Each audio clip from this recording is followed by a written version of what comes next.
So lesson 16, let's start talking about data privacy and then some protections we take in order to protect the data, the information that we're working with, some of the files that we work with on a daily basis.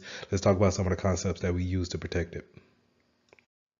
So when we first started talking about Security Plus, we always just kind of referred everything back to the CIA triad. Remember that triangle image that I showed where it said confidentiality, integrity, and availability. And then, based on how your business is set up, you will either focus on either a confidential factor or an integrity factor or the availability of the data. But however you want to focus those main attributes is still based on how do we protect our data, how do we make it available, and then making sure that we keep it true to the changes that we make. So that's the integrity part. So we want to make sure that we always keep those things in mind. We want to make sure that the privacy, when it comes to who can see it, the confidentiality and the integrity part is something that we also focus on. No matter if we're just needing the information to be available most of the time, we still want to make sure that the privacy aspect of it is still upheld to a high regard.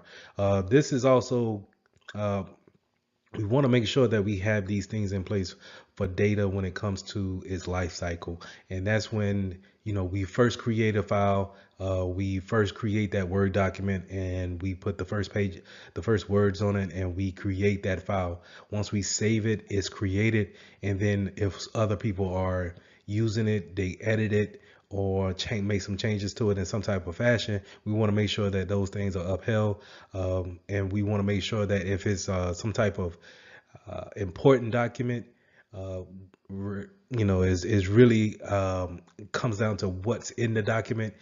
Uh, when it goes to the retention, how long do we actually keep it? So whatever the document is, if it's legal wise, we may want to keep it for so many years, even if this person is no longer with the company. And then we need to have a proper way of disposing old data as well as data that's actually written on physical paper. How do we go about disposing those type of information and making sure that we do it in a proper, secure way? Now, just because you create a file doesn't necessarily mean that you will be the owner of a file. But 9 times out of 10, you probably are the owner, and we need to have some type of roles and access to the types of files and data that is actually created on our network, and then who's responsible for the creation and then the maintenance, the availability of that type of data. So in CompTIA, they put roles and responsibilities on these type of individuals who actually own the data. And your data owner is 9 times out of 10 going to be a department manager, where they may not and I want to get kind of granular here, where they may not see everything that you create, but they're responsible for everything that you do create. And that's more likely a data owner when it comes to a high level, when you're looking down at it from a 10,000 feet view. So a data owner is going to be ultimately responsible for any and every piece of data that comes out within their department. The steward will actually have more of a closer insight to how the data is actually maintained and the quality of the data. So that'll be kind of like your security analysts, your IT technicians. They're going to actually be the stewards of how this data is moving from one platform to the next. Custodians and stewards could uh, those same people can hold the same types of roles. It could be interchangeable.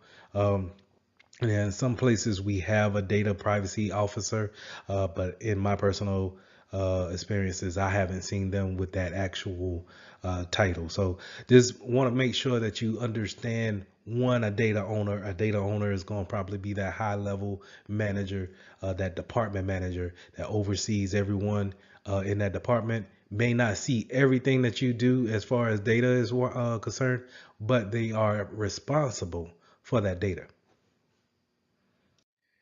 Now, when it comes to data classification, you will see different businesses have different types of classifications for their data. And the biggest difference that I've seen is being in the military, where you'll have a structure of unclassified, classified, secret, top secret, things of that nature. So these labels will be put on different types of devices physically, and they'll be meta tagged with the sensitive items when it comes to data that's on our PCs or laptops.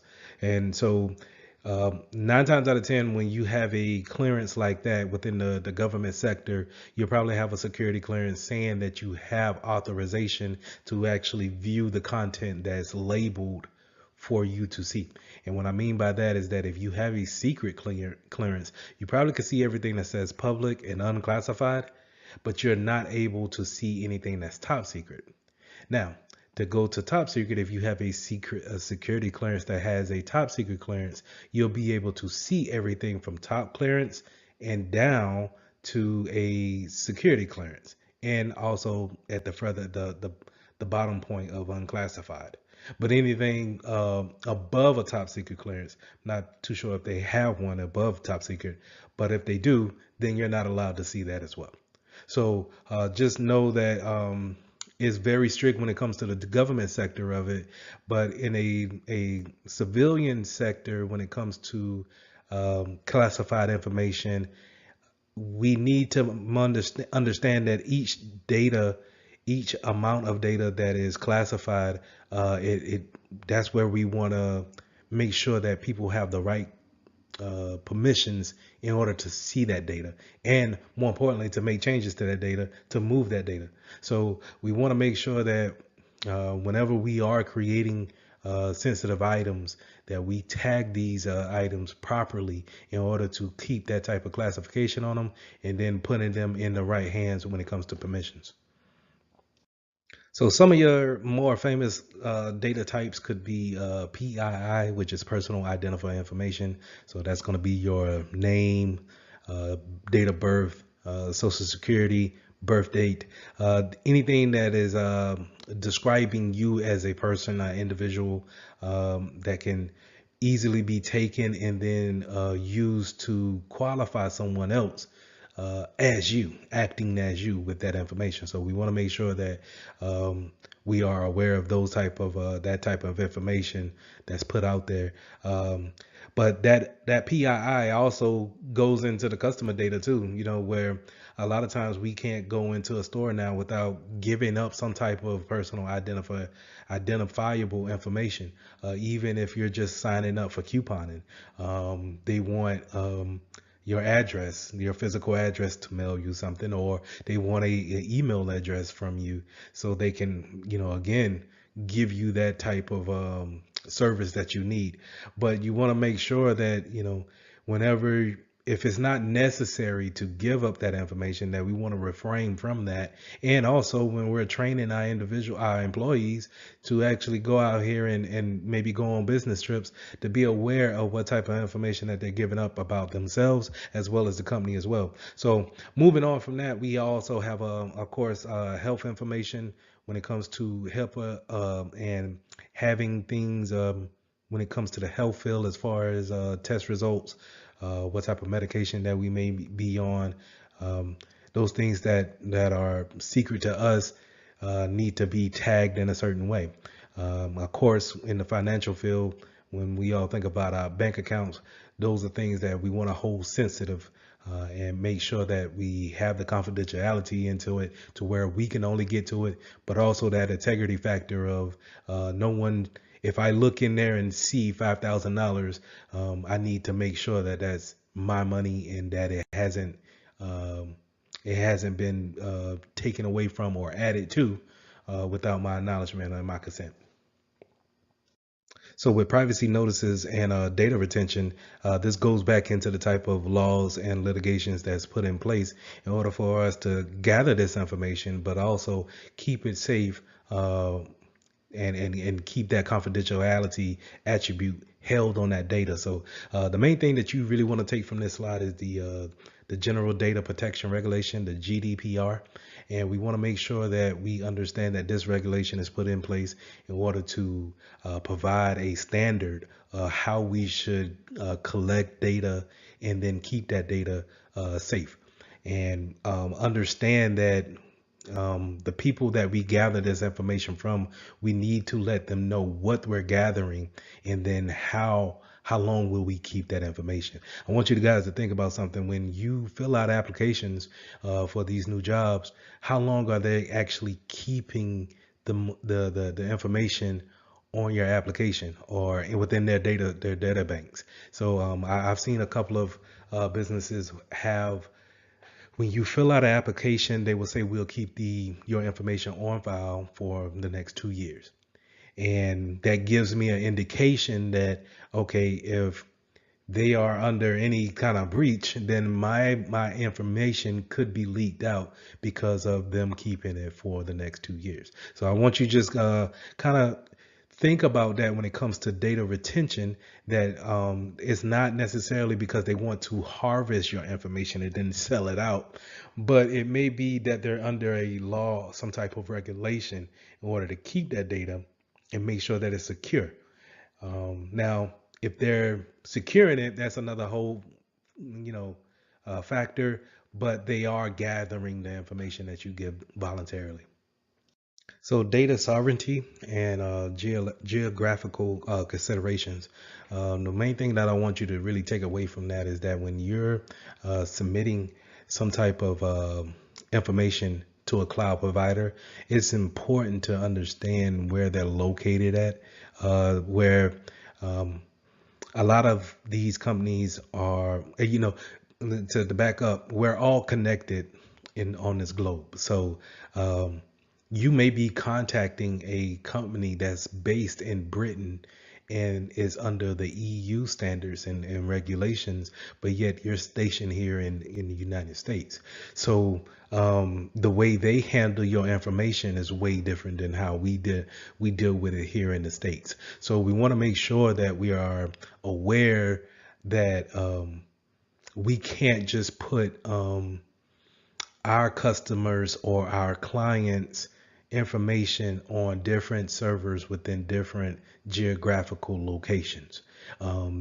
That's where we need to be aware of how does that country actually run their laws and regulations when it comes to PII, and how long should, if we're going to go that route, what's the regulations? How do we govern ourselves in order to have our data hosted in another foreign land?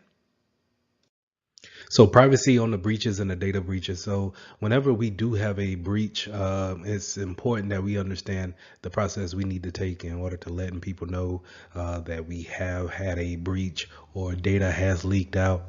So we want to make sure that we have the proper escalation up to the higher ups to let them know what's happened, and if we have a gather on it, or if it's still kind of out of our control. So we want to make sure that that process is refined, but we also want to make sure that upper management has a process to actually let our customers know, our clients know that, hey, there has been a breach, and this is the process that you need to take as a customer in order to protect your data as much as possible, given the fact that damage has been done.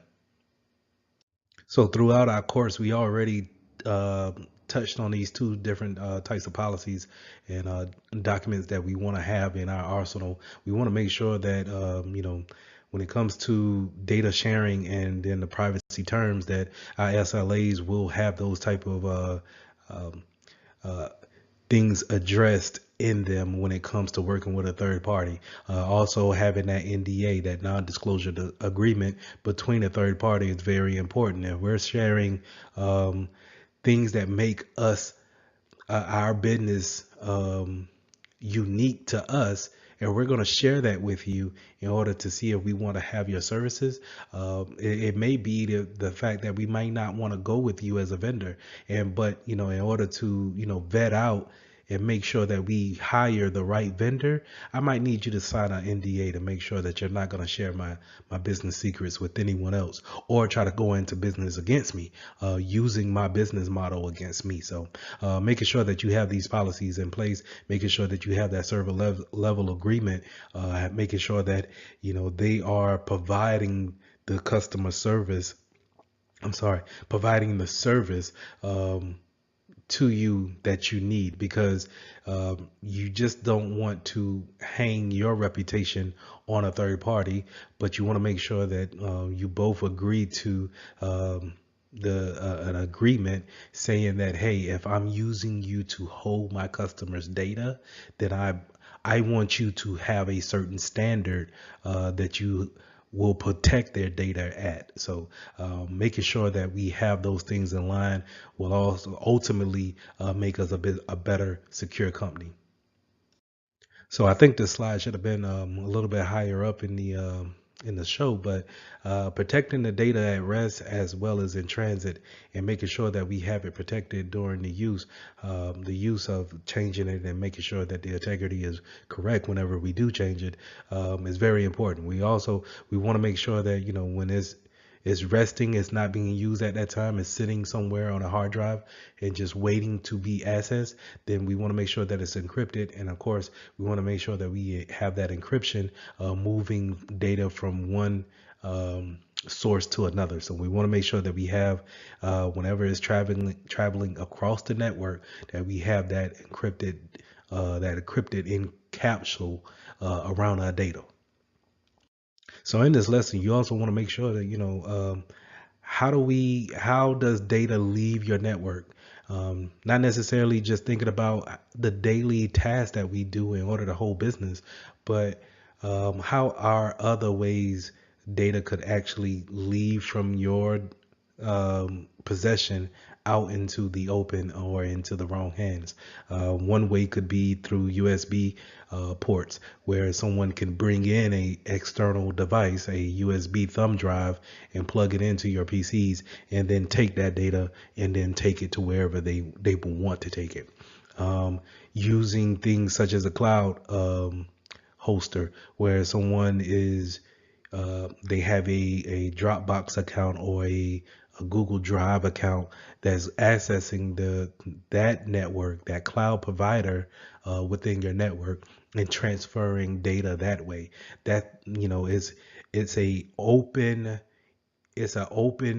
access to exfiltrate your data out of your possession into a data provider that doesn't you're not having any kind of security control over. So we want to make sure we have things in place such as DLPs, devices, data loss prevention providers, that can see the data moving in a non-secure way. We want to make sure that we have our CASBs in place, that if we see that type of data leaving into a cloud provider, that we are able to flag and stop that type of data from moving out.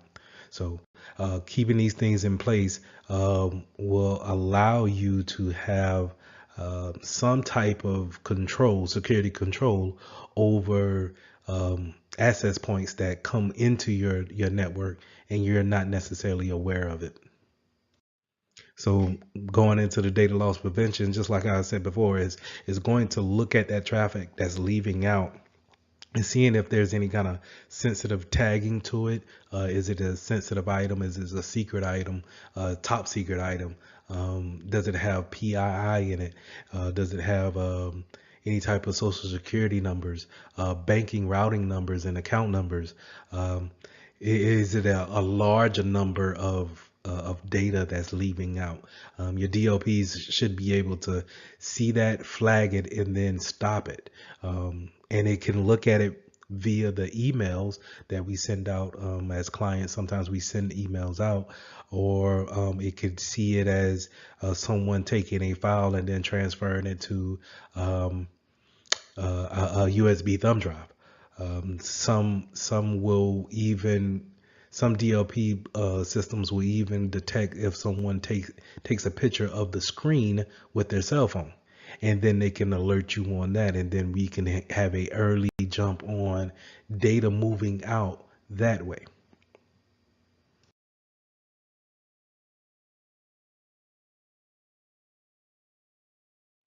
So this is lesson 17, performing incident response. So it's not about um, how to prevent a incident from happening. We're pretty much going to have an event always happening, and we need to know what to do when those events happen. And whenever those data breach happens, we want to make sure that we have taken the correct steps in order to bring the business back into working order, and make sure that we stop the breach, the leakage, as much as possible. So let's get into it. So this is the incident response process. This is where we have 6 different things that we want to make sure that we do, and they kind of all flow back into each other whenever we finish that last step. So the first thing we want to do is we want to make sure that we prepare our security controls correctly, make sure that we have everything in place. This is where we plan and prepare and design our security stack in order to make sure that we have the best security for our data. Then we want to make sure that we um, identify if a breach has happened. So we want to make sure that we have a good identification if a breach is actually happening, if a leakage is actually happening, going on. We want to make sure that we understand it. We have a good understanding of what it is, and then once we have that good understanding, we want to make sure that we contain it. Make sure that we stop the spread of it. So if it's a virus and it's constantly spreading from one PC to the next, we want to make sure that we get those things off the network and make sure we contain it as quick as possible. Then once we contain it, we want to make sure that we eradicate it. That's to actually kill it or stop the leakage. If someone is transferring files out, we want to make sure that we have things that can go ahead and stop that file transference outside of the network. And then once we have that, we have eradicated the issue, then we can work on the recovery road if we need to actually load from backups in the case of a ransomware attack, or we need to, do some reimages on some PCs and make sure that they're starting from a clean slate. And then once we have those things in play, we want to do a lesson learned or a post incident activity session with the people involved in the incidents. So when I mean by involved with the incident, not necessarily your victim, but your incident handling team. That'll be the people who are working in the security group to actually, work together to get things identified and then contained and then eradicated. So we want to make sure that we have a lessons learned with them, and then from there we want to take the things that we've learned in that incident and then prepare us, going back to the first step, prepare us on the next time we have an incident that happens. And then when it comes to the recovery, we want to make sure that we understand that, hey, if we didn't identify certain products then we make sure that we have the identification down and more in tune for the next time. And that's how these steps kind of constantly flow with each other each time. Now, as I stated before about how you'll have a team that works together that's strictly for getting a incident handled, identifying and then handling those incidents and making sure that they stop them before they become into real big problems or lingering problems. And 9 times out of 10, this is called a cyber incident response team. And these teams are specializing at looking at the flow of traffic, looking at things that are normal in the business flow, and then seeing if there's anything that they need to proceed with when it comes to actually putting the plan in process. 9 times out of 10, these are around the clock teams. So 24 hours, they probably are watching your logs, watching traffic flow in and out of your company, and then being able to alert you at any given time when it comes to an incident. And for my case, my company has a third-party vendor that does this for us, where they constantly watch everything, and then whenever they want to make a of a administrative type of call where they want to block a traffic or block a port or a IP address, they may give us a according to the severity of it, they may give us a call and or email and ask for permission before doing so. Now, whenever you have an incident that happens, it's important to understand that not everybody that's involved with the security management team or security operations is actually going to be working on that problem to get it eradicated. But there are going to be where there are going to be some scenarios where your superiors, your managers, or you may need to report to higher up or upper management or your stakeholders and make sure that they understand what's going on and that you have a good grasp upon the issue. So you want to make sure that sometimes these communication plans are actually practiced, written out, and then presented in a way to where normal people can understand what's going on, but at the same time not giving away so much information to where it could be detrimental later on. Now, some companies, they have a playbook that they actually follow when it comes to incident response. They have some type of procedures that they follow. Now, these things could be uh, well documented, but at the same time, in my personal opinion, I think it could be it could hinder you because you're looking for step one, you're looking to actually fulfill um, that task of step one, and it may not cause for that. Each incident may be different than the last, so it's good to have someone that's on staff to handle these incidents that can be versatile when it comes to understanding what is happening and then how to actually stop it and recover from that. So, but just to know that having a plan is always a good stage of attack, but being able to pivot at any given time is always a better point. Now, in order to help these teams, we have tabletops, simulations that we can have walkthroughs where we're given a scenario and then we're actually um, performing on our laptops or in virtual machines of what can actually happen, what should we do, how does it look into our environment. That's the great thing about virtual machines is that we can build an environment that looks like our business environment with applications and connections and everything that's entailed on our PCs or our laptops, and then we can drop a virus in there and see how it acts and see how we would react if that was the case. And so these tabletops, these walkthroughs, they are great learning tools in order to get great practice in when it comes to preparing ourselves for an incident. So let's go into incident response and then what's the difference between that and disaster recovery and then retention policy. Uh, Now, incident response, like I said, is it may be an attack that's not necessarily a disaster. It could lead up to it, I believe, but I think it starts off as something that can be handled within 24 to 48 hours. And it's something that should be handled by a group of individuals, such as our incident response team. Now, again, like I stated before, we can have plans for any kind of incidents.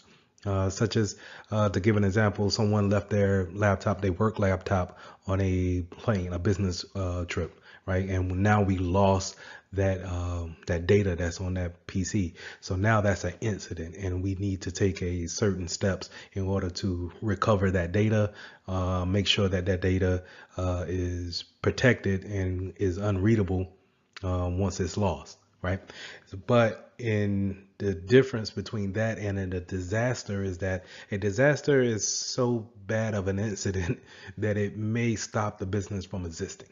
And if the business doesn't recover it within 2 weeks time or however long it takes for your customers to allow you to be down from service, uh, it could end up in detrimental disaster like that. So we want to think of disasters as being either man-made or um, a force from God. So we're thinking tornadoes, um, earthquakes, things from man. Let's say someone burned down the building.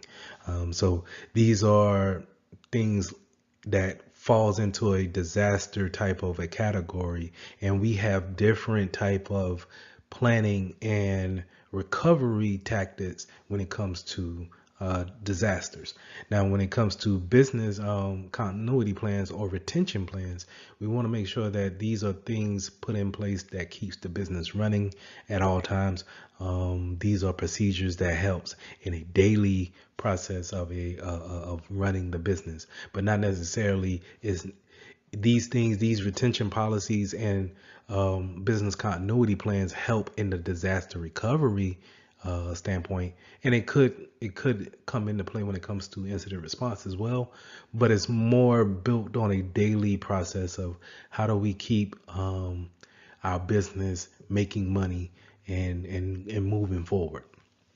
Disaster recovery is bringing us back from a business ending an event and bringing us back in order to have coming back from literally nothing and then having business once again. And then incident response, like I said, could normally be something that could be recovered, or we can move away from within 24 to 48 hours.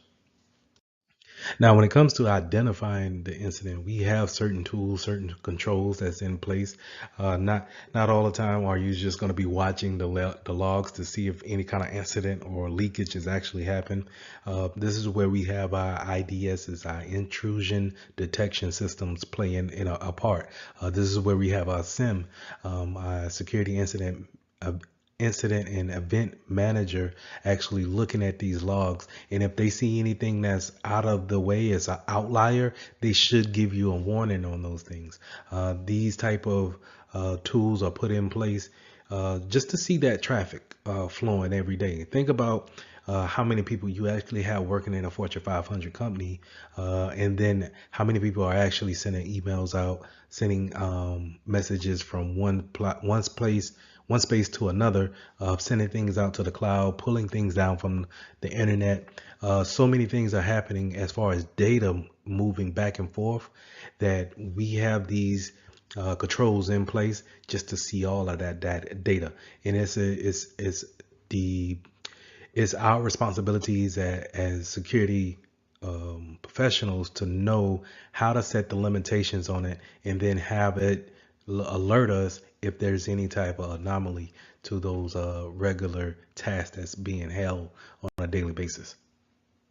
So this slide just kind of reiterates what I was saying on the previous slide when it comes to the security information and event manager management system, which is a SIM, a very good tool to put in place to watch that data flow back and forth and then give you alerts if there's any kind of issue that needs to arise.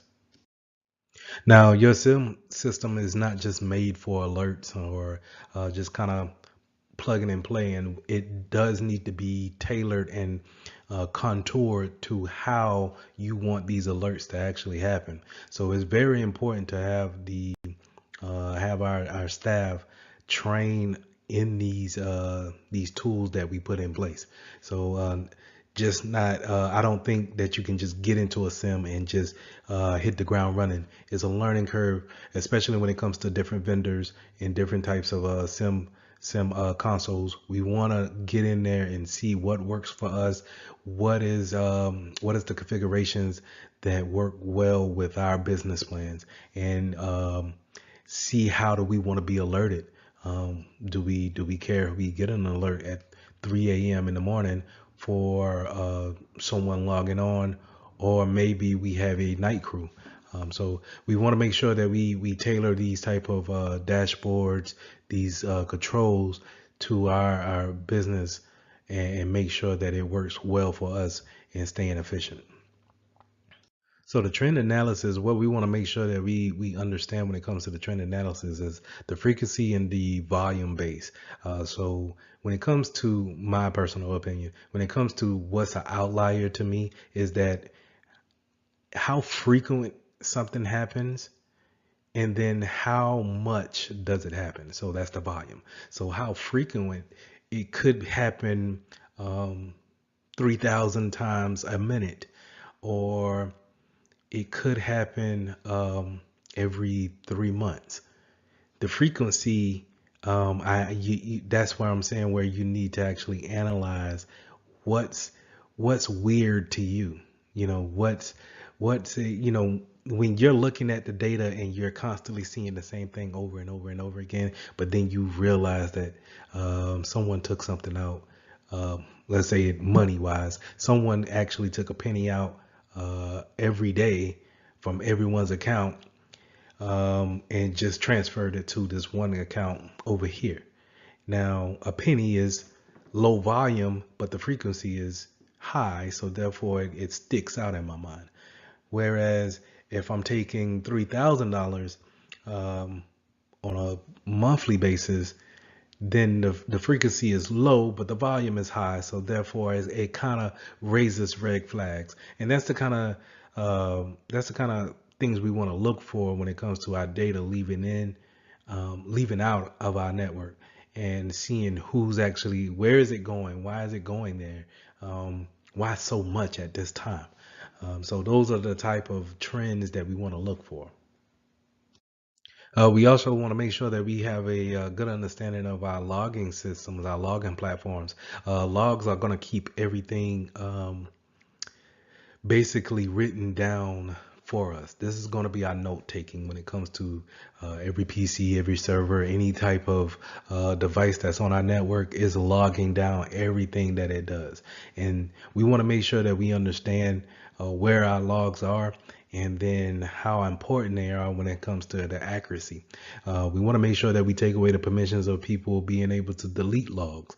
A good indication that you've probably been breaches. If you ever see any kind of deleted logs, you may want to go in to see who deleted them, and were they did they have the right permissions being on your network in order to delete logs. So just understanding that if something happens past business hours, a good way of understanding what took place is through your login system, and making sure that those things stay accurate is very vital. So I said that you have logs on your system, but you also have logs in your DNS system. And remember, DNS is where we get the domain naming system when it comes to knowing what IP address matches what actual name of a website. You also have logs there. We also have logs when it comes to VoIP call managers, and having these type of logs and history. Like I said, it gives us a better way of threat hunting, making sure that we can see what's going on when we're paying attention to something totally else. We may be in meetings all day, and then once we get some alerts, we want to go back and check the logs to see, can we confirm has a breach happened, or can we confirm something's going on without our consent. Now, metadata is the information about the information, or the information about the data. So this is when you're creating a file. Metadata is actually the data that's about that file that's created, and it kind of, I want you to think of it as a data that lives on the backside of it. It's the information, the properties of that file, and it 9 times out of 10 it's going to have things of time and date, and then who has permission to it. And if we're really high speed, we can have it set as if it's the categorization of it, as far as, is it a sensitive document or is it unclassified to where everyone can read it. But metadata is something that our DLP systems will use, our data loss prevention systems. So whenever we send a sensitive file out, our DLP system will read the metadata that's tagged along with it and say, oh, well, I'm not going to actually read the whole paragraph that's in this Word document, but I see in the metadata that it's a sensitive document. I'm going to flag it and make sure that it doesn't go out, and make sure that I, contact the person's manager and make sure that they're trying to send out some sensitive information based off the metadata that was created. So let's jump into this containment phase. And the containment phase is when we have identified the issue and we understand how to actually, we want to know what's affected and what's not affected. And then how do we isolate that?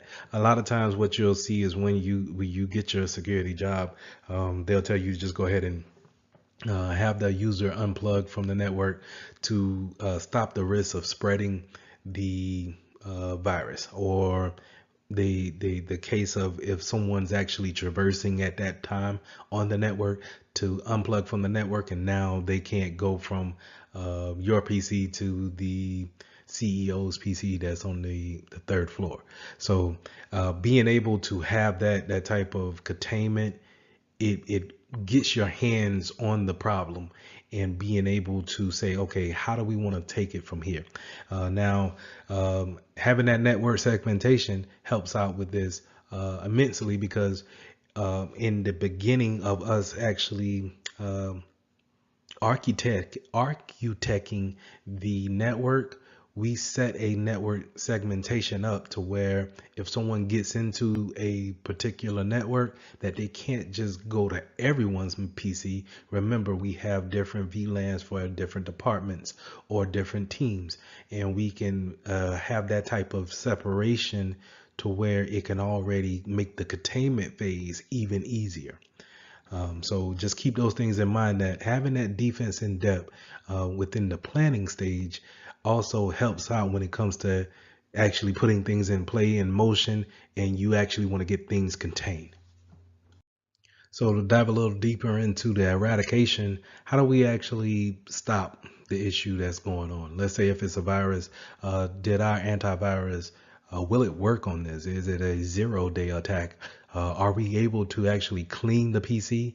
And if we clean it, do we feel confident on putting it back on the network? Maybe we want to go ahead and to feel totally comfortable with leaving this box on the network is to actually re-image it, bring it back to its beginning state, clean all the data that's on it, and being able to put it back on the network. Or do we want to get rid of it altogether? Save the data that has been saved and what can be saved, and then move on from it and give that new user a whole new PC. Maybe we feel comfortable in that. So all those type of things goes into your planning stages, and also it could come at the end when it comes to post activity, lesson learns, and seeing, okay, for the next time this happens, we might want to just go ahead and re-image a PC. So those things need to, those questions need to be answered either during or pre-incident. And then when it comes to the recovery, each eradication may have some type of different way of actually recovering the information, and it doesn't always need to come from backups or just having those things come from your things that's saved on file. Maybe we need to actually give you a whole new PC, and that's how we recover the time that you spent without a PC. So I think the eradication part and the recovery part could be vetted out a lot better in the preparation part when it comes to business flow. So kind of jumping back to the network segmentation part, having those firewall configurations are very important when it comes to making sure that we have the information going out that we want, and we don't have the traffic that we are not aware of or we don't trust coming into our network. So we want to make sure that our firewalls are set up correctly, and then we want to make sure that we check those rules on an annual basis to make sure that hey, do we have some old stale rules out there?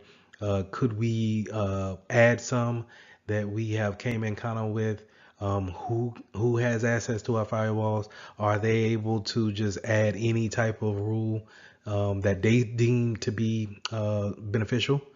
So all those type of things we need to, think about and then actually put into play when it comes to firewall configurations. A lot of our incidents comes from our users actually just doing their daily tasks and going out and onto the internet and looking at different sites in order to get their job done. And a lot of hackers will put these type of traps out there, just kind of seeing what they can catch. It's almost like casting a bait out there in a fishing on a fishing line and seeing what catches.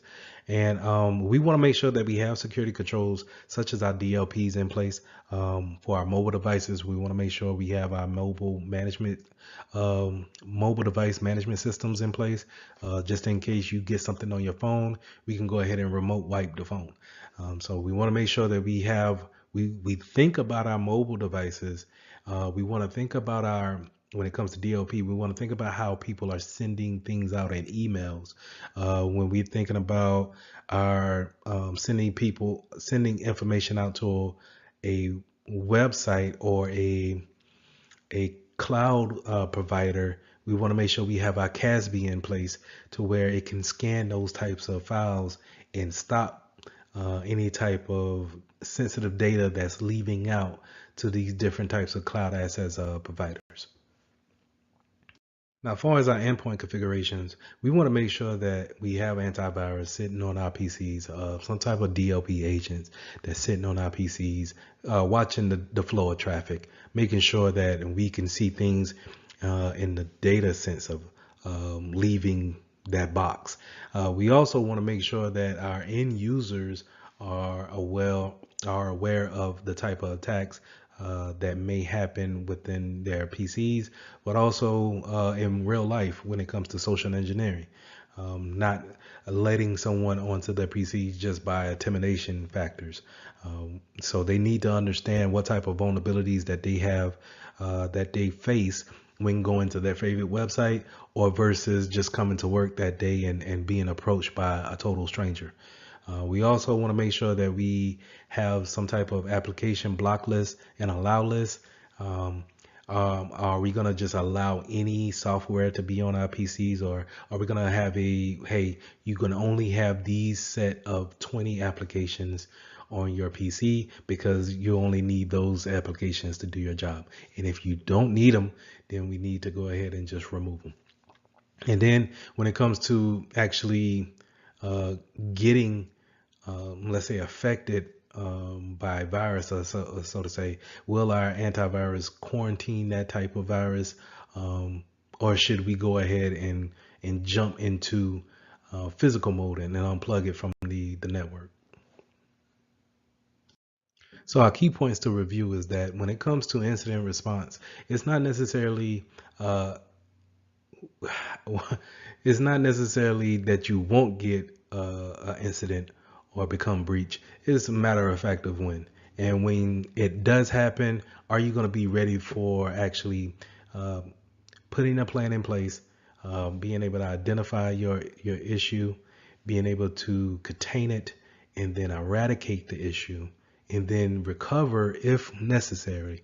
But then after that recovery, are you going to be able to sit down, say, have a lessons learned or a post activity discussion, and then prepare yourself for the next one? Lesson 18. Let's talk about digital forensics. So whenever we have a incident that goes down, sometimes we need to actually hold that information or that data for law enforcement and for cases that may be held in a court of law. And so we need to run proper digital forensics on different types of workstations. So in this lesson, we'll go over different types of tactics and what we should look for when running forensics. So the key aspects of digital um, forensics is when you want to collect data evidence, and data for code of law purposes. We want to make sure that it is accurate, and that it hasn't been changed by you or by anybody else, that could maybe be thrown out in the court of law if proven to be unreliable data. So we want to make sure that once we get our hands on that PC or that device, that we have a chain of custody and we have a list of individuals who's actually handling that device, and making sure that if we do have to log into it, that we document everything and any kind of changes that we made, because any type of discrepancy when it comes to that type of evidence data being messed with, then it's going to hold as a unreliable source and could be thrown out in the court of law. As you can expect, that whenever we're holding forensics for workstation or someone who may have been employed with the company, we're going to have reports, and making sure that these reports are just as accurate as the data that's on those workstations is very important. So we want to make sure that we have some ethics when writing these reports, and that we're not biased in any type of way. So we want to make sure that we stay professional, we tell the absolute truth, and then we make sure that the people who need to know about this information are informed of the reports, and making sure that they have access to it. Now, when searching on a PC or a workstation for different types of information, such as logs, any type of data that we may be looking for that can help us out in the proving what actually happened on that incident. Sometimes we can have our tools do a e-discovery electronically, looking for types of parameters and queries of pulling back that information in order to show us what's actually going on. This is where we actually we want to take advantage of our DLP systems, or our metadata tags that we have with our files. So whenever we create those files and we have metadata, or we tag them in a certain type of way, and what I mean by tag, meaning putting a tag of sensitive, or a tag of confidential. So when you have those tags and we have our tools go out there and search for them, we can see what has been tampered with, or what has been accessed with, pulled up by what user, and we can look into it like that. So having those e-discovery tools is very helpful when performing different types of forensics. Now, along with different tools that we can use to pull the data from those workstations, other tools that we can use to actually give us more support when it comes to providing evidence is videos, and we can use witness interviews. Did we see a particular person come in? Asking, individuals who work in that department, did you see anybody unusual? Explaining what happened to the situation without giving too much away is a perfect way of getting more evidence that solidifies the data that we're going to provide in court. Now let's go to timelines. Timelines, along with those logs that we set up in every device that we have. This is why it's so important to have our logs have the proper timestamp of the operations, the hours of operations that we're working on, and to make sure that every device is synchronized when it comes to time protocols. Because when we go back and we want to validate the actions taken when it comes to gathering forensics, then we want to make sure that our time is right and we are not missing any logs, and that we can trust the time that are put on our logs in order to say, hey, this is a definite action taken at this point in time. So this is where we want to make sure that we got our SIMs in place and they have the proper logs set up to capture that type of information. We have the time protocols, like we said in the previous slides, to justify the actions taken, at that point in time. And we want to make sure that we look at the networking side of it. What logs do we have on our firewall? What logs do we have coming from our routers?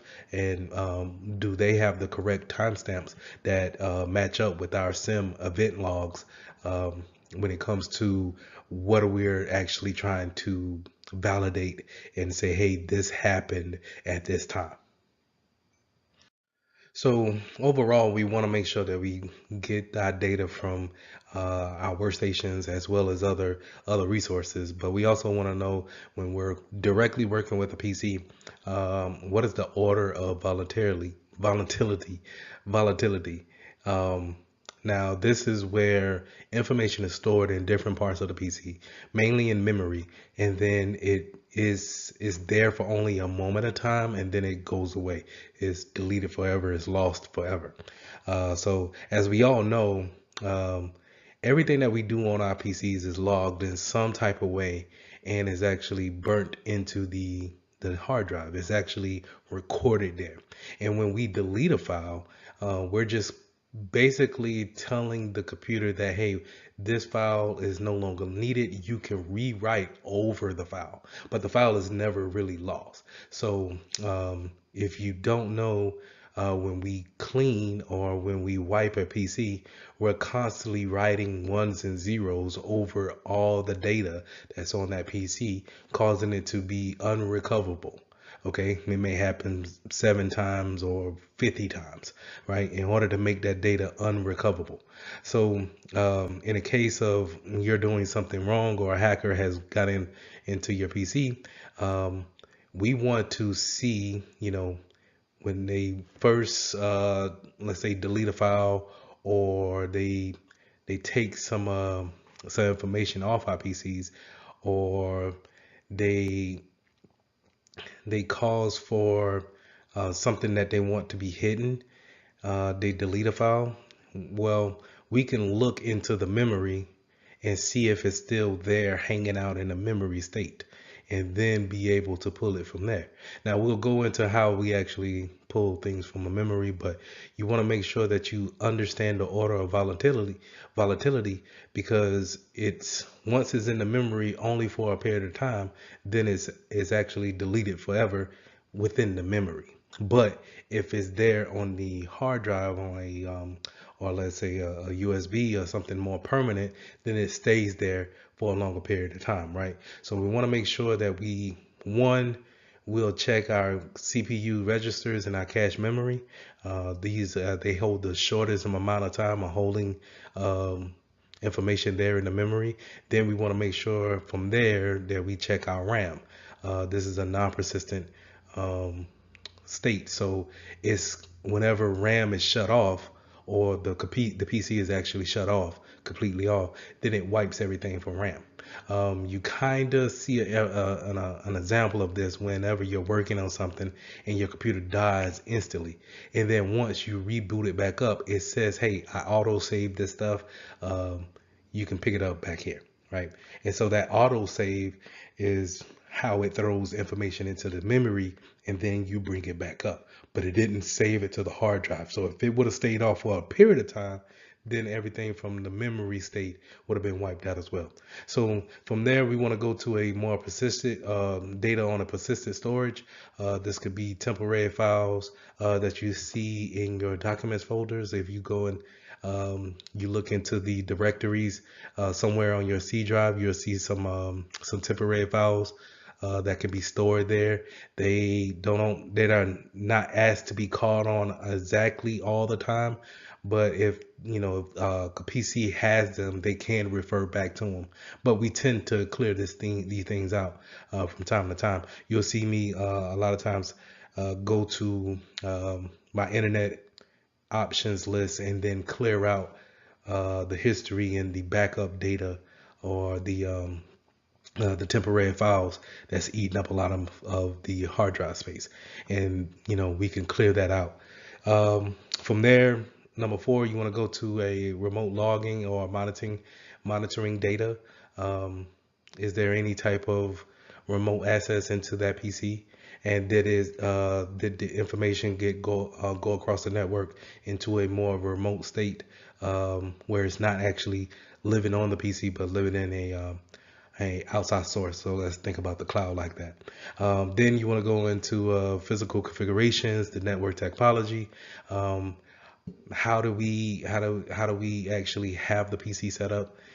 How is it actually on the network? Is it connected to everybody in the department, or is it available to everyone in the business? So and from there, finally, we want to look at archivable media. That's where your CDs, DVDs, USB drives, external hard drives, things that can be plugged into the PC and then taken away. So more likely, information that's stored on these type of devices are probably edged in there, is written to that PC, to that external device, and living there for your assets. So I mentioned earlier about how you can take information from your memory and see if what's there, what did the computer dump into memory, and then we could pull that for evidence. How we actually go about doing that is with a in-case forensic tool. This is a designed tool just for being able for security professionals to actually do forensic work and not compromise the integrity of the data. And so we need to, again, and I'm gonna stress this point, that we need to be very careful when it comes to having data that we need to collect and put in a safe mode to where we can give it to a court of office, and it could be held up in a court of law. So we want to make sure that we have tools such as this in-case forensic tool, or the forensic toolkit, in order to give us the best chance of not compromising that data. So it's very important to understand that a lot of times when a PC is, they don't know what to do with the data that they collect, they'll dump it into memory. And so going back to the attack of buffer overflow is where, we give the system so much information to where it doesn't know what to do with it or where to put that information output from. So they will dump it into the memory. This also happens when you get a blue screen of death. And as you can see here on the screen, this is a blue screen of death. Well, a lot of times the computer will tell you what the problem is in the blue screen of death, or why did it do a blue screen, and it will dump it into a file, or dump it into memory for you to, once you turn the PC off, and then turn it back on, you can go back to that file and see what caused that type of outage. So this whole time we've been talking about preservation and making sure that the integrity of the evidence is upheld. We don't change it in any type of way. We just stay clear of really just making sure that that is a valid state of data when it goes into the court. But as a security professional, it's our job to understand that whenever we're snooping around and going around a hard drive to look at different types of statuses on that hard drive, things are constantly changing. It's too easy for you to actually dilute the changes on a PC, and having the integrity to prove what you want to prove is very low. So what we want to do is we want to make sure we take a copy of that hard drive if possible. And what we want to do is we want to make sure we have a write blocker to actually copy that hard drive bit for bit. And then we can use the copy of the hard drive in order to do our investigations, in order to go through the different files, um, the different event logs to see exactly what happened, and then we can place the original hard drive in a protected bag or case or what have you, but we won't touch that at all. We will let the court handle with that. But in order to make our case, we will use that write blocker and then create a copy of the hard drive, make our case from the copy. Now, when it comes to also having some more preservation of the evidence, we want to make sure that, like I said, we have in that secure tamper evidence bag. That's what we want to put our original hard drive in.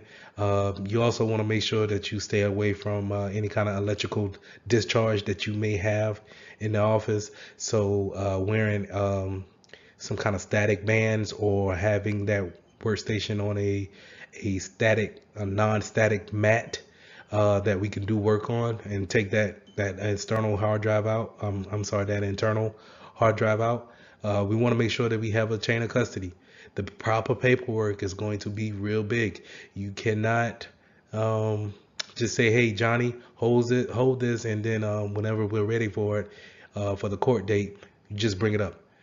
Because there's no way it should be. If we're gonna prove something, then there should be without a shadow of a doubt that only these people had it and no one else tampered with it. Because if it brings in any kind of doubt, then it's liable to be thrown out. So we want to make sure that we have a chain of custody, and if we have somewhere secure to put our equipment that we're gonna, present. Is it a cabinet that we're gonna put a locks on, maybe in a secure room, or is the whole facility needs to be locked down? So just some things to kind of keep in mind, that when you bring these things up into the court of law, these questions may come up to say, hey, okay, how much can I put trust into this? How can I say, hey, this didn't change because of you? So you want to make sure that we have that integrity piece of it when performing forensics.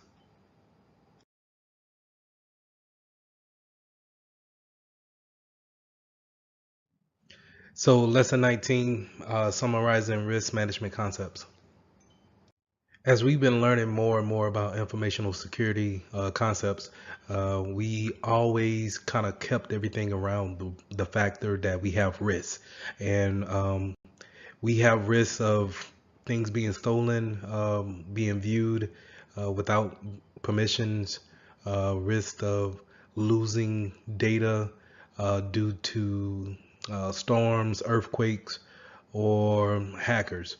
So having a good understanding of what risk is very important, but then having the management of that risk is also equally important. So here on this slide, we want to go through the phases of risk management, which is understanding the mission essential functions. What do we have in place that makes our business run? Like, what is the minimum baseline that we can do in order for our business to still remain in business? How do we, can we still function with the bare minimum departments, resources? So we want to understand what is our understand what those things are, and then have an understanding of what vulnerabilities may cause to those essential pieces. Because if we understand our vulnerabilities, and we understand that our vulnerabilities are attacking our essential baseline of what the business is, then we can understand what type of tools to put in place, what type of policies to put in place. So those first two things are very essential. And then the third thing is to identify the threats. We have the vulnerabilities now, but do we have threat actors that actually are active working on those vulnerabilities that threaten us? Then we need to analyze the business impacts. If one of these vulnerabilities were to take place, and we were to take a loss, is there some type of business impact that's needed? I'm sorry, is there some type of business impact that is affected on the business? Will we lose customers? Will we lose data that we can never get back? So we want to understand our risks when it comes to what things are in play, but then we want to understand the impact that it would have. And then five, we want to identify the risk response. Whenever we are responding back to a risk or an incident, how do we go about responding in a proper manner? We also want to understand risk assessment. So risk assessment is the likelihood and the impact that you're going to have when it comes to, scheduling, not scheduling out, but when you're managing your risk. So we want to understand what is the likelihood of a tornado hitting our building. And then if a tornado does hit our building and then tears everything up, what is the impact of that? Can we actually hold business the next day? Can we everyone be remote while our business is being rebuilt on the brick and mortar side? So understanding the likelihood and the impact. Remember those two; they will come up in later slides as well as on your test.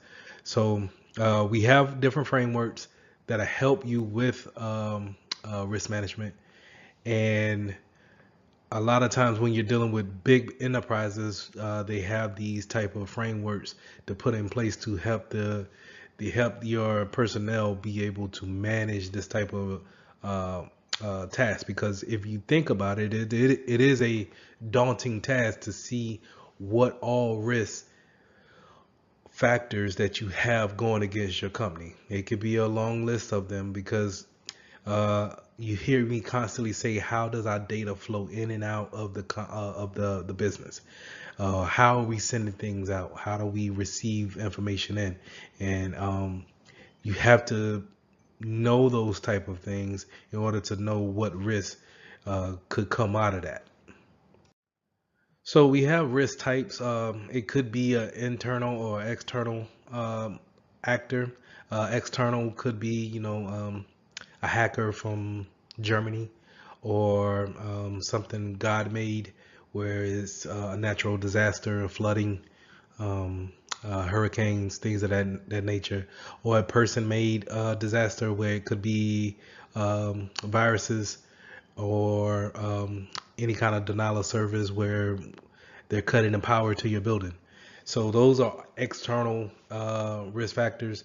Internal will be more of the insider threats, your people who are actually employed by the building or by that business, and they have permissions already. They are in your system, and they are able to go to different folders and see those type of things. They can see what type of security system that you have inside the building. So those are your internal threats, risk factors. So you also want to make sure that you understand your external being the third party factors. So not only are they external, they are people that you trust because they are your third party vendors. So say Microsoft gives us Microsoft Office, and they give us a renewal license every year for the software, and they also can log into it remotely and help us out with troubleshooting. So we have to make sure that we account for them when it comes to the risk factor of um, us giving them our internal IPs and internal system names, just in case if they get hacked for any type of reason, we understand that our information may be lost in that factor. So when talking about risk management, 9 times out of 10, you're going to run across qualitative and quantitative assessments. And the easiest way to tell the difference is when you're talking about quantitative assessment, you're talking about something that has a number value associated with it, some type of price revenue um, that's associated with that type of assessment. We have lost so much money due to this risk happening, or we could be subject to losing this much, right? And whereas qualitative is more of an opinion based assessment. So it will be, if this risk was to happen to us, our customers will think of, we may lose customers because they think that we're not a safe company to have personal records with. So you want to have a good understanding of that when it comes to the Security Plus test, and just understand that when you're talking about quantitatives, you're probably going to deal with these different factors, these risk factors here. You're going to deal with SLE, as single loss expectancy, your exposure factor, and then you also have a annual loss expectancy and a annual rate of occurrence. So all these things kind of factor in to how we actually get this assessment in a percentage wise of how do we determine if we stand a high risk of this vulnerability or if it's relatively low, right? So just to give a kind of an example where if we're in Nebraska, the annual rate of occurrence of a typhoon happening is little to none, right? So our risk there will be low. But on the flip end of that, where if you're in Nebraska where it's high in tornadoes, the annual rate of occur of that risk occurring would be high. Okay, so you want to keep those things in mind. Quantitative, remember, has uh, a a number value to it. So if we have a risk factor on our building being hit by a tornado, it will cause us $12 million to actually get everything back up and running, to have our essentials back up and running. We stand a chance of losing this every year. So the risk is high, right? Whereas qualitative is more of opinion based. What would our customers think about us if this was to happen to us, or we didn't protect this data in a certain type of way? So this graph here just kind of puts in a image of what I was just saying, where you have your risk factors laid out here on the left side, and then you have your impact. You think about each event, and then how would it actually impact the business when it comes to everyday resources, everyday tasks that my employees need to do. So we want to make sure that we look at each risk, and then we have a certain category that we want to judge that risk on. So when it comes to risk management strategies, we want to make sure that managing risk is a thinking's man game, where we're thinking ahead of what could potentially happen, and we want to make sure that we take everything into consideration, and that we have a mitigating factor for things that we want to accept or the things that we just can't avoid. So we want to make sure that if we inherit some risk, let's say, and a good example of that is that if we inherit the risk of a third party vendor, we want to make sure that we have mitigating factors in place in order to say, hey, if Broadcom gets hacked, we only gave them so much information of our employees' information to where they won't have to, it won't affect us as much as we given them all of this information and some of our secret information. So you want to make sure that you stay ahead of what others may give to you without you knowing, or you just inherit that risk factor just because you are a customers of theirs. So risk avoidance and then risk transference. We would love to avoid as much risk as possible, but when you think about risk avoidance, I want you to think about it in this factor. Sometimes we won't embark on a certain business venture just because we want to avoid that altogether. So to give an example, if I didn't want to run the risk of credit card fraud to my customers, or putting their information on servers that I wanted to protect, I could say, hey, we're only cash only business. So I'm not doing any type of uh, credit card transactions, debit card transactions. I only want cash. That way I don't have to worry about PCI DSS, right? So I can just say, hey, I'm avoiding that risk altogether. Whereas transference, where that's where you want to think about insurance, cyber insurance, all right? So let's just say I put cyber insurance on my data center.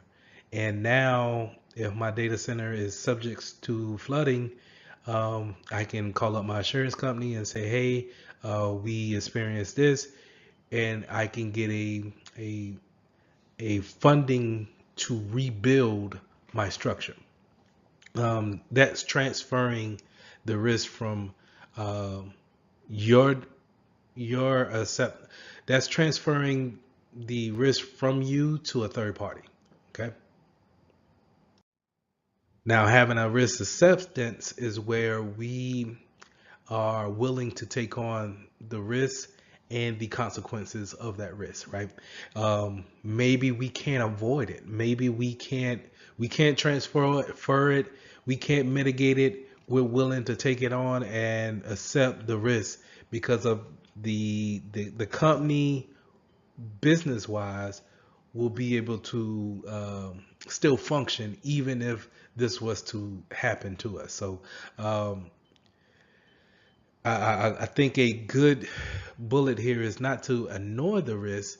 You want to understand that the risk is there because maybe it worsens over time and maybe it turns into, okay, we need to avoid this. But if we can accept that risk and just say, hey, I'm willing to take on that risk, just know that. Now, in order to make that type of decisions, you need to understand your risk appetite.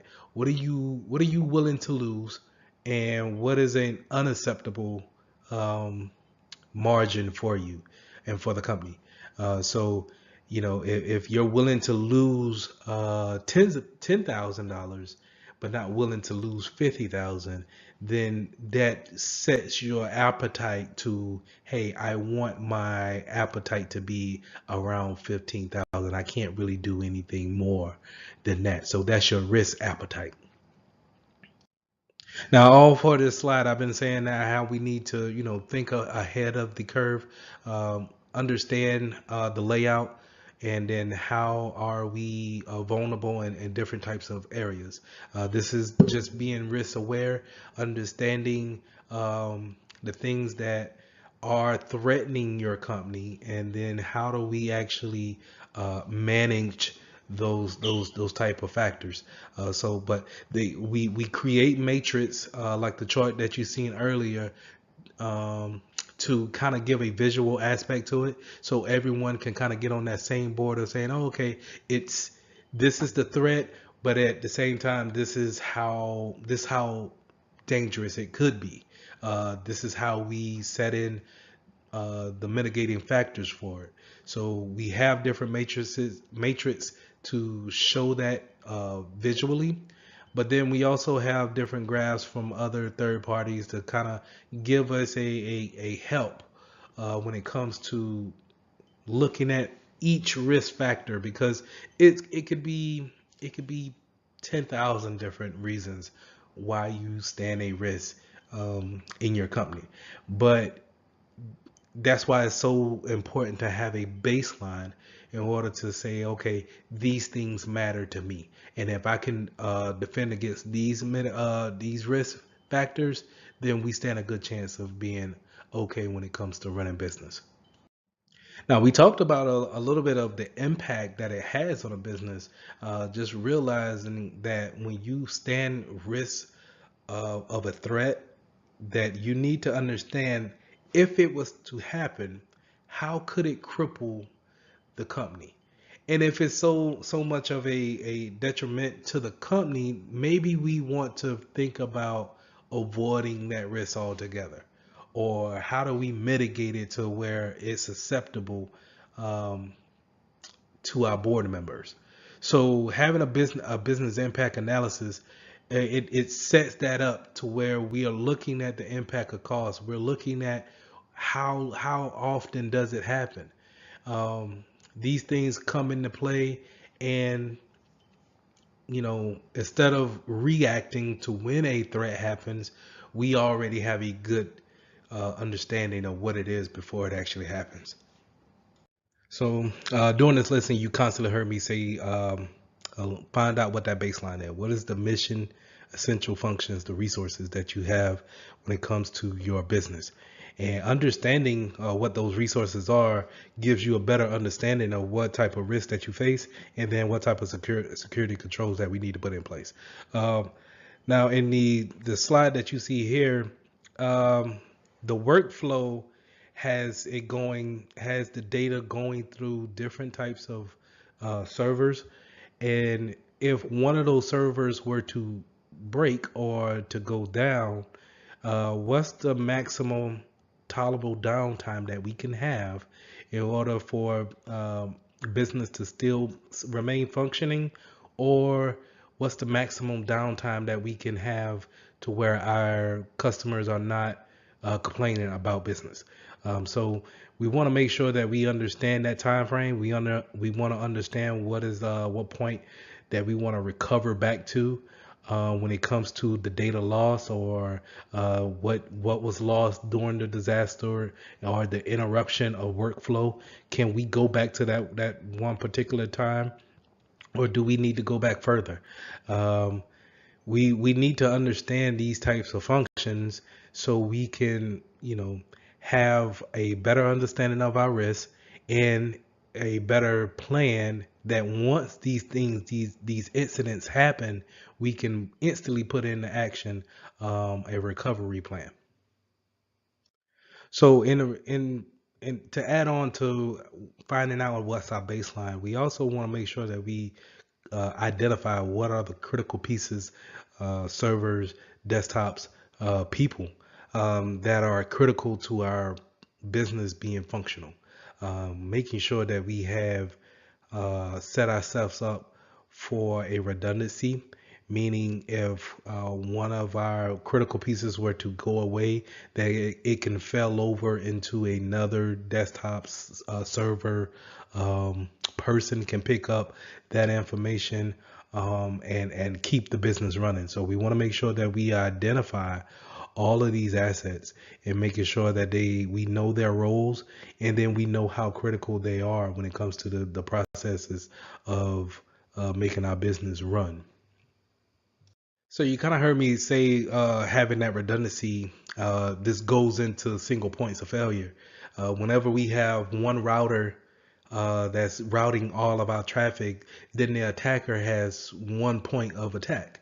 Let's take that router out, and then now this business has no way of communicating outside or within the internal as well. So we want to have maybe two, three routers that's routing traffic or is on a standby. The same thing when it comes to desktops. Maybe we want to make sure everyone in the business has a desktop, but we have a spare lot where we keep 20, 30 PCs imaged, ready to go with applications, ready for distribution at any given time. Because if Larry comes into the office one day and he forgets his laptop, then I don't lose production for that day because I can give him a spare laptop from our spare bin. I will retrieve that at the end of the day, and then it goes back into my spare parts. So keeping that flow of just making sure that you don't have a single point of failure. Remember, it just doesn't have to be workstations or routers. It can be personnel. If Susie's out today and she's the only one that can cash checks, that's a single point of failure. Now we can't cash checks for that day. We need to train someone else to have that permission whenever Susie's out. Okay, so we want to make sure that we eliminate that as much as possible. So let's go into disasters. What is it? What could be considered a disaster? Nine times out of ten, my mind goes to some type of natural disaster, earthquakes, floods, fires, um, tornadoes, power outages. Anything God made would probably be considered natural disasters. But man-made disasters could be any type of vandalism to the building to shut off power, or um, viruses, things of that nature. But when we think about the word disaster, I want you to think about what could possibly happen that could cripple the business so much to where it doesn't survive in the next 3 to 4 hours if it doesn't recover, right? So take Amazon for example. A disaster for Amazon will be losing connectivity to the internet. If somehow, some way, the internet has all faltered on all of their data centers, and no one is able to reach Amazon.com and get their orders, two, make new orders. Um, how long will customers allow that to happen? And that's what we mean by a disaster. Something has happened to where it has crippled the effect of the company so much to where we're scrambling to get back to just a working baseline. All right. So um, to go off that example, if Amazon is down for the next 3 hours, they may lose a quantitative amount of $3 billion, where qualitative wise, a lot of us may think, I'm not going back to Amazon.com. You know what? I'm gonna order it off of eBay. And now the risk assessment of the people at Amazon needs to take those things into consideration. Of this is the effect of the disaster. Okay, the $3 billion that we could lose or we have lost, and then the potential of our customers taking their business elsewhere. And these are the things that we want to keep in mind when it comes to a disaster. These are major events that we need to plan for, have a remediation plan for, and then a recovery plan for it. Okay. So that goes into the next slide of disaster recovery plans. These plans need to be well thought out, methodical, um, need to kind of be able to capture any scenario. And more importantly, they need to be exercised every year on an annual basis.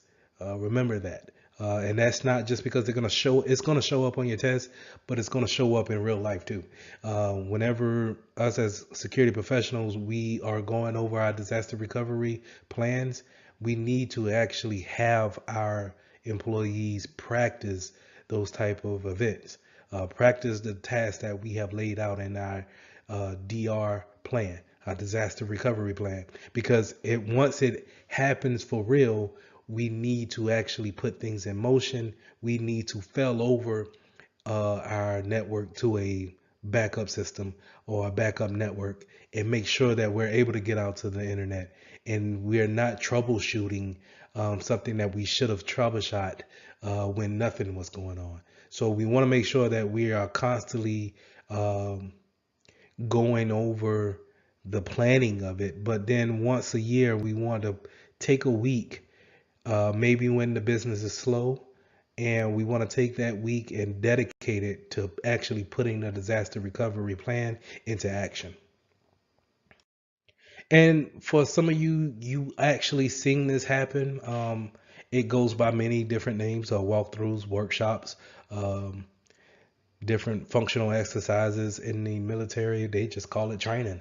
So these are exercises, like I said, to get you ready for a disaster. That way, whenever a disaster does happen, it causes less panic, and we have things in place to keep the business running and surviving.